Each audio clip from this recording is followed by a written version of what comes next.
Hey guys, how's it going today? It's Tyler. Wanted to go over one of the most basic things when applying for a mortgage. It's really kind of always the first question you would think of, and the mortgage lender is probably going to ask you.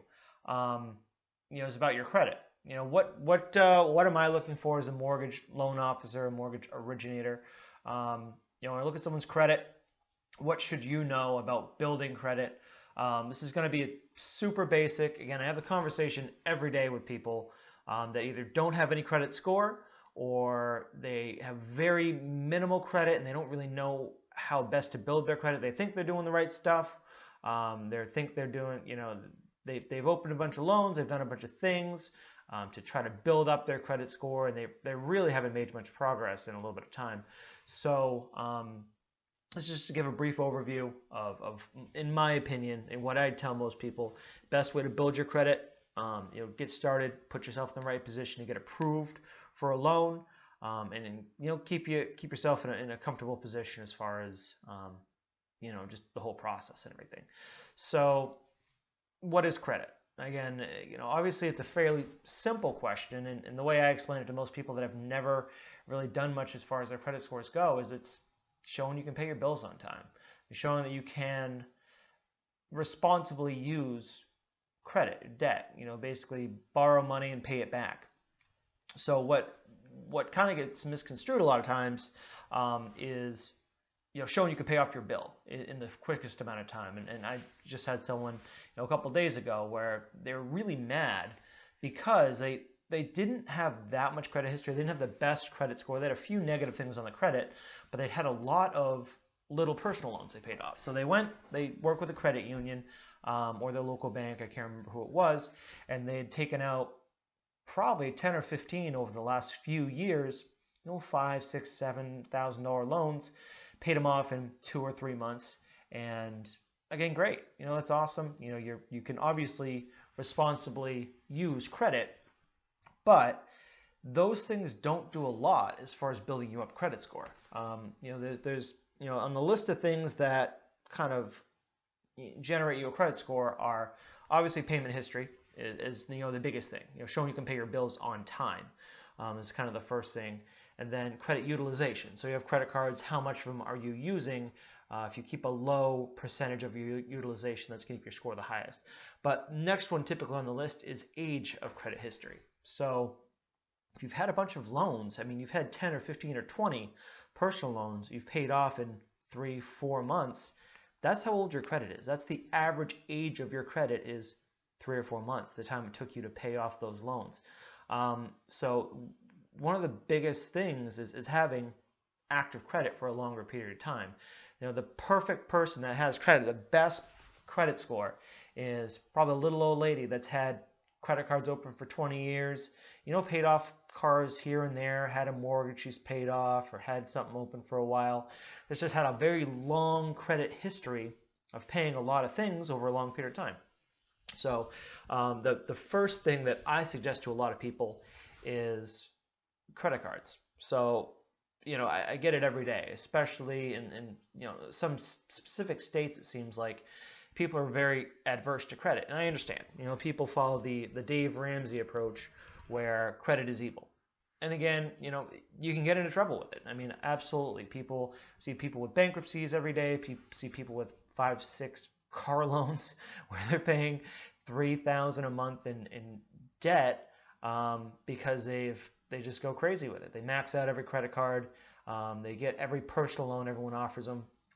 They get a bunch of car loans, things like that, and that's how people have bankruptcies. You don't have bankruptcies from not, getting credit generally. So, the first thing is to be responsible with it, but credit cards, in my opinion, are a lot easier to use and a lot better at building your scores than getting little personal loans here and there.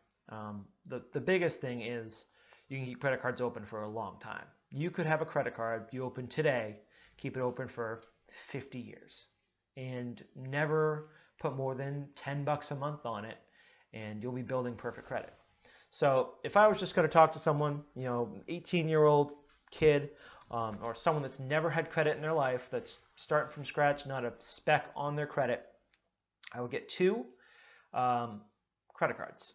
And you're like, hey, I've applied for credit cards, they won't give them to me. The easiest thing to do is a secured credit card. So basically it's prepaid. You give them $100, $200, $300, and that's what they'll give you for a limit.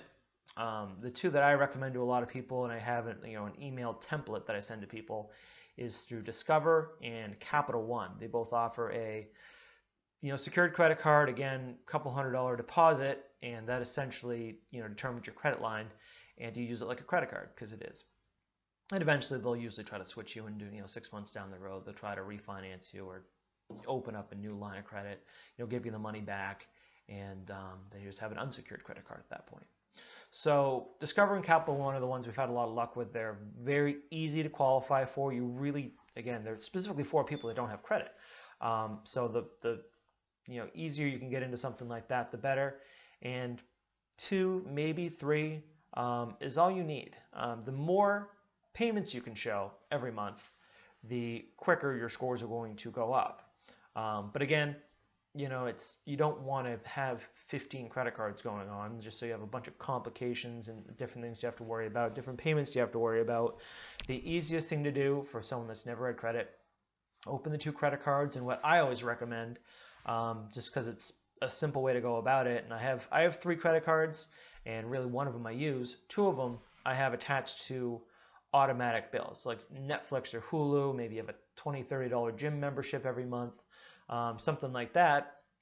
Have it automatically withdrawn from the credit card and have an automatic payment coming out of your bank account for like the minimum payment. So somewhere between $10 and $40 on the credit card at any given time. But every month it's paid, down to like 10, $12. Best possible case scenario is put $10 on it a month and pay it down to like $1. Leaving a small balance on the credit card for whatever reason, based on all the simulations we do, keeps you building credit faster and keeps a higher credit score. Again, I don't really get why the way I just kind of justify it is if you pay it to 0, again, say the credit card only reports the credit once a month. If you pay it to 0, use it, pay it off 2 days later, pay it to 0, and it didn't report in that period of time, it really didn't look like you did anything. Again, maybe that's not how it works, but that's how I kind of justify it in my head. But it seems to be the case that leaving a small balance on your credit card every month, again, not anything more than $10, but will keep your credit building faster, keep you at a higher credit score, and just kind of get the process moving a little better for you. So that'd be my recommendation for anyone that's starting from square one, just needs to build credit. 2 credit cards, put them on an automatic payment, and kind of go from there.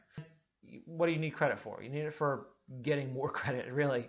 But the biggest thing is with a mortgage, they want to see that you can pay your bills on time. And if you've never, a big thing is verifying rent, which won't show up in your credit generally unless you don't pay it.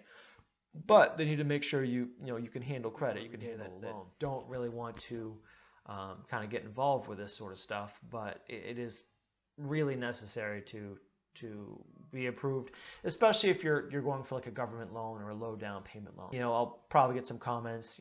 Dave Ramsey obviously is the credit is evil type of guy, which again I don't disagree with. That credit can definitely be an issue. But he'll talk about manually underwritten loans. You don't need credit to get a mortgage, which is true. I mean, you can get a mortgage with no credit score. You'll have to verify utility bills. You have to verify rent.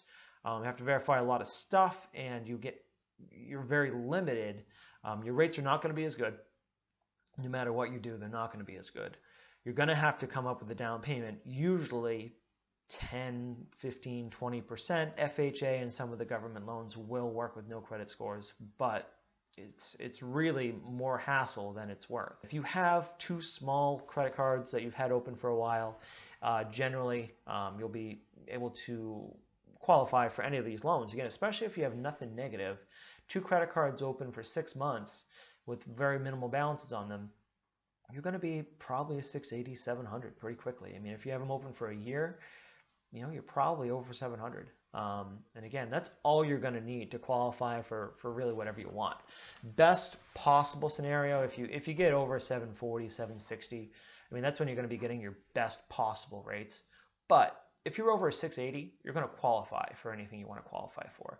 You may be, quarter of a point, half a point different. I mean, really, in the grand scheme of things, it affects your payment a little bit. But if you're not getting a huge mortgage, it doesn't make that much of a difference in your monthly payment. So if you're just worried about getting a loan, getting into a house, shoot for a 680. You'll qualify for whatever you want to qualify for. So that's a very basic overview of credit and how we would look at credit as a mortgage company or a mortgage lender. So really, payment history. Have some bills on your credit, keep a low balance on them. The lower utilization you have, the better your score is going to be. I prefer credit cards over installment loans or car loans and stuff like that because you never pay them off unless you close them. They're always going to be active. The longer you have them open, the more they're going to build credit. But again, low utilization, on-time payments. Don't let any collections pop up. If they do, try to get rid of them right away. And you're going to, it doesn't take long to get yourself in the right position. If you have any further questions on this, let me know. Leave some comments down below. If you like this content and you want more, hit the like button, subscribe. Again, got a big list of this sort of thing, and credit is definitely one of the most contentious topics. So we'll try to go into more depth with different credit and things like that, and what different loans you're looking for and all that. But if you have any other questions, let us know, and I'll be back with you guys soon.